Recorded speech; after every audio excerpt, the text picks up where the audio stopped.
بسم اللہ الرحمن الرحیم۔ السلام علیکم ورحمۃ اللہ وبرکاتہ۔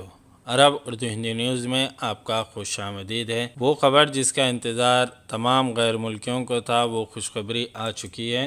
سعودی عرب نے اپنی تمام بارڈرز اور انٹرنیشنل فلائٹس آج سے کھول دی ہیں۔ سعودی عرب نے آج اتوار سے اپنی تمام بارڈرز، سی پورٹس اور زمینی راستے اور انٹرنیشنل فلائٹس کھولنے کا اعلان کر دیا ہے۔ سبق ویب سائٹ کے مطابق وزارت داخلہ نے کہا ہے کہ کرونا وائرس کی جو نئی شکل آئی تھی، اس کے واسطے تمام بارڈرز اور انٹرنیشنل فلائٹس ایک ہفتے کے لیے بند کر دی گئی تھی۔ 27 دسمبر کے بعد پھر اس میں ایک ہفتے کی توسیع کر دی گئی تھی، جو آج 3 جنوری 2021 کو ختم ہو رہی ہے۔ وزارت داخلہ نے کہا ہے کہ وزارت صحت کے حکام کی جائزہ رپورٹ کے بعد فیصلہ کیا گیا ہے کہ بارڈرز بند کرنے کے فیصلے میں مزید توسیع کی ضرورت نہیں رہی۔ آج اتوار صبح 11 بجے سے تمام بارڈرز کھولی جا رہی ہیں۔ سعودی عرب کی تازہ صورتحال سے واقف رہنے کے لیے بنے رہے ہمارے ساتھ۔ ویڈیو کو لائک کریں، دوستوں کے ساتھ شیئر کریں، اپنا رشتہ داروں اور دوستوں کا خیال رکھیں۔